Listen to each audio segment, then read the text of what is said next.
Добрый день, коллеги. Большое спасибо за организацию данной конференции и ваше участие. Данное выступление я посвящу вопросам управления стратегическими рисками бизнеса. У меня более 15 лет практического опыта во многих направлениях и проектах оценки и управления рисками компаний разных секторов экономики и различных размеров бизнеса. Соответствующая базовая подготовка еще с начала 2000-х годов. И в данном выступлении у меня не стоит задача просто представить объем накопленных профессиональных сообществом знаний в этой области. Это было бы невозможно, да и не очень интересно. Цель состоит в том, чтобы поделиться собственным мнением относительно наиболее важных задач управления стратегическими рисками. В своих проектах я неоднократно встречался с самыми разными представлениями и подходами к определению стратегических рисков. Такое разнообразие – хорошее явление, поскольку отражает, собственно, разнообразие бизнеса. Имеется несколько подходов, отраженных в международных методологиях. Я бы хотел обратить внимание на следующее. Во-первых, как говорится в методологии КОСА, это риски, связанные с высшими стратегическими целями, которые в свою очередь соотносятся с миссией и видением компании. Когда мы говорим об управлении стратегическими рисками, это больше разговор об управлении рисками на высшем стратегическом уровне, на высших уровнях управления компанией. И эта деятельность задает тон для управления рисками на всех остальных нижестоящих уровнях, а также влияет на других заинтересованных сторон компании и третьи стороны. А если компания крупная, отраслеобразующая, то и на вышестоящие уровни управления отраслью или даже государством. Для выработки подхода к управлению стратегическими рисками, конечно, есть рекомендация свериться с имеющимся набором знаний в области формирования деловой стратегии или маркетинговой стратегии. Многие известные методы анализа для этого применяются. Анализ по рыночным силам, по Портеру, SWOT-анализ, PEST-анализ и другие. Самые известные и применяемые стандарты КОСА, ФИРМА, международные стандарты ISO. В них несколько разный подход к определению стратегических рисков. Важно понимать, что нет каких-то устоявшихся правил в этом вопросе. И желательно эти правила не навязывать. С моей точки зрения, при разговоре о стратегических рисках лучше говорить о тех категориях и приемах, которые связаны с высшим управлением компанией. Следовательно, стратегические риски должны быть своими причинами связаны с событиями и последствиями задач более низких уровней управления или подразделений исполнения. Хорошо разработан подход методологии КОСА. Это неплохой способ связать риски и стратегию. Здесь речь идет больше о рисках корпоративного уровня, связанных с разными категориями бизнес-целей, включая цели стратегические. Тем не менее, это позволяет решить задачу культуры управления рисками на высшем уровне, а не просто кабинетной работы специалистов. Моя же рекомендация состоит в том, чтобы все же выделять конкретные стратегические риски для того, чтобы обеспечить диалог на высшем уровне и заинтересовать руководителей в оценке и управлении рисками. Основные характеристики модели управления стратегическими рисками можно рассмотреть в трех разделах. Цели, какая модель контроля применима и какая роль у задействованных участников. Важно понимать, что стратегические риски – это не те риски, которые нужно полностью избегать или их предотвращать. Бизнес сознательно идет на стратегические риски, принимая их частично. Это сильно влияет на характер работы при оценке и управлении этими рисками. Имеется возможность получения бизнес-выгод, поэтому при управлении имеет большое значение анализ эффективности затрат на управление ими. При построении методов контроля важно понимать, что это не кабинетная работа по типу «Остановите математиков». Здесь речь больше идет о диалоге между разными участниками. Это интерактивные дискуссии. В то же время использование ключевых риск-индикаторов может быть хорошей поддержкой. Вообще роль поддержки, координации здесь важна, но даже при выработке планов действий нужно вовлекать высшее руководство. А поскольку речь идет о выделении ресурсов, также отдельных нижестоящих руководителей финансов, кадров и так далее. Участники модели делятся на несколько групп. Это в первую очередь руководство и уровень корпоративного управления, совет директоров, а также другие заинтересованные стейкхолдеры компании. Очень важна может быть роль внешних экспертов, консультантов, отраслевых экспертов, а также членов советов директоров, независимых или профессиональных директоров. И, конечно, координирующая поддержка подразделений или внешней команды в этой модели также важны. Какие явные отличающие особенности при управлении стратегическими рисками бизнеса имеются? Их можно перечислить. Это мои наблюдения и рекомендации для отражения в собственной методологии управления стратегическими рисками. Во-первых, это больше разговор о возможностях, а не о предотвращаемых проблемах. Во-вторых, в управлении задействованы ключевые топ-менеджеры компании, директора. Далее, эта работа непосредственно положительно влияет на культуру управления рисками в компании. Провалы в управлении стратегическими рисками становятся сенсацией практически каждый день, поэтому ключевая особенность – это высокий уровень ответственности. Здесь имеется преобладание экспертных оценок над количественными статистическими оценками, то есть высока роль бизнеса и профессиональной интуиции.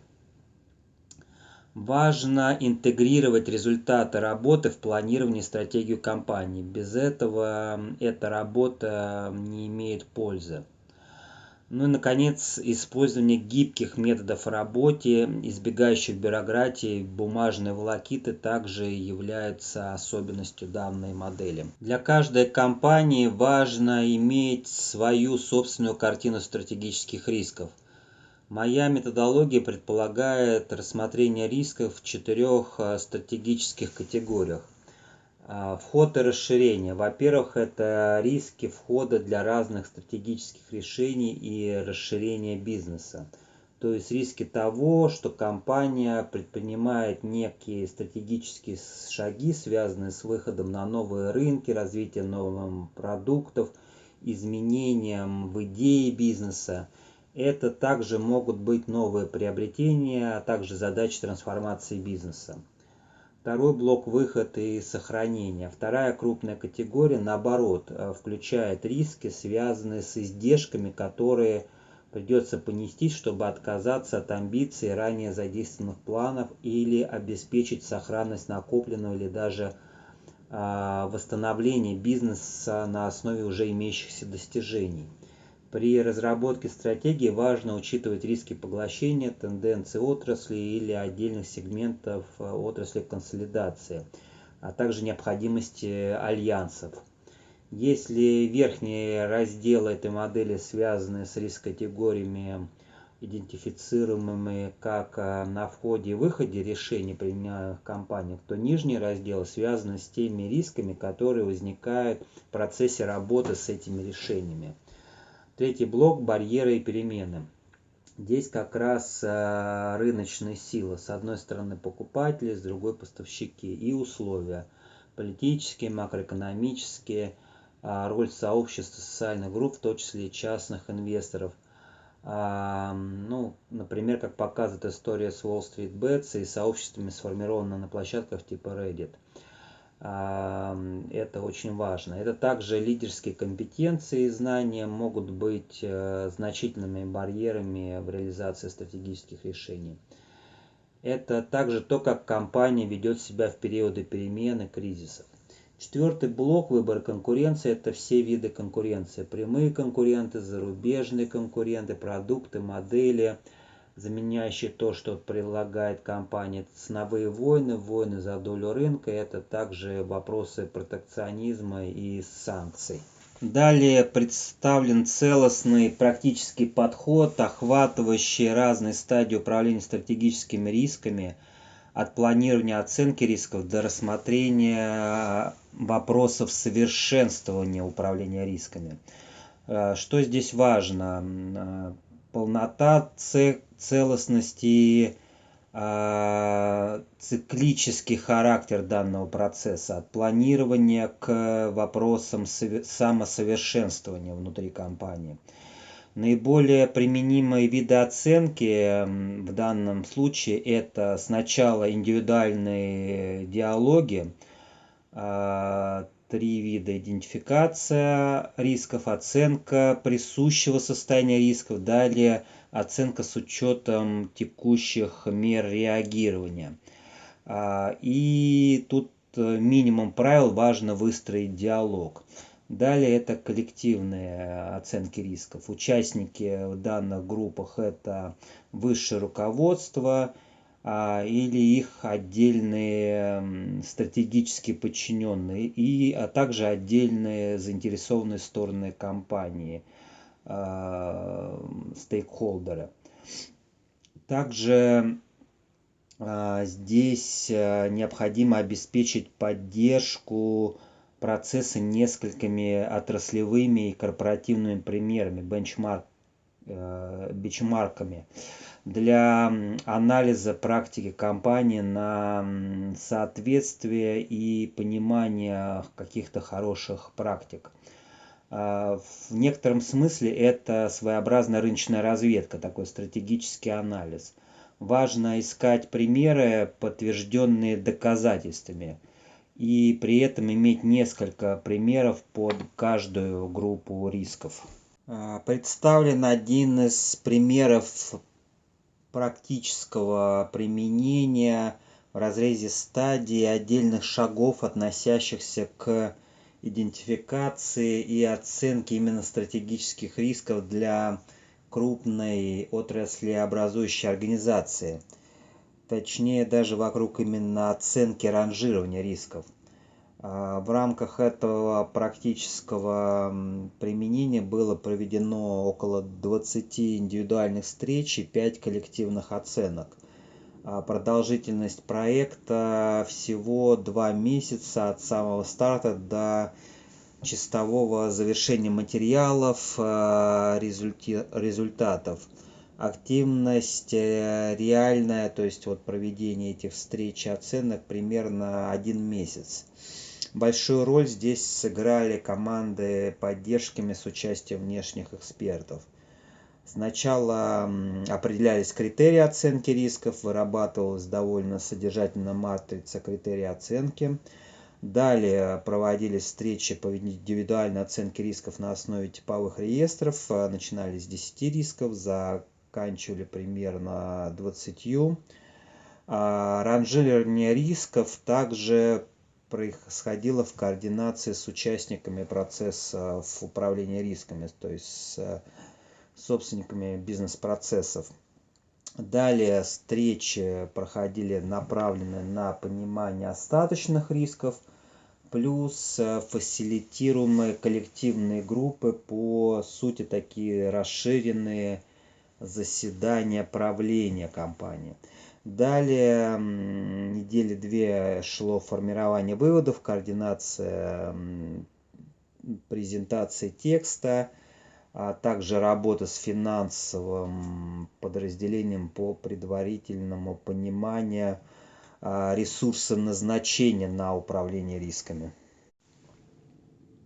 Управление рисками – это не только оценка присущих и остаточных рисков. Важен, в частности, вопрос, каким именно образом принимается решение по управлению стратегическими рисками, как они фиксируются. Форматы, характеристики, содержание мер реагирования и планов управления рисками можно определить заранее, еще при планировании, идентификации, оценки рисков. При этом надо разработать критерии качественного плана, понять на примерах, как они могут выглядеть. Здесь как раз и важна роль такой координирующей методологической поддержки, то есть работа отдельного подразделения команды специалистов.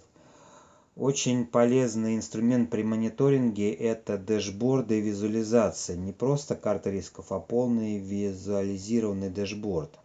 Мониторинг следует иметь как осуществляемый координирующим подразделением, так и в формате внутреннего аудита. Как часто проводить такой мониторинг? Не менее раза в год на периодический мониторинг или диагностику системы управления рисками, включающей процедуры оценки или переоценки рисков. Также важно в методологии предусмотреть раздел, посвященный тому, как совершенствуется вся модель и подход к оценке и управлению рисками. Наконец, поговорим о выгодах, которые при оценке и управлении стратегическими рисками получает компания. Во-первых, это позволяет хорошо приоритизировать работу. Это и приоритизация контроля, и финансов, и снятие страхов относительно неопределенности. Это обеспечивает последовательность в работе высшего руководства компании. Во-вторых, это четкая ориентация на понятные результаты и возможности.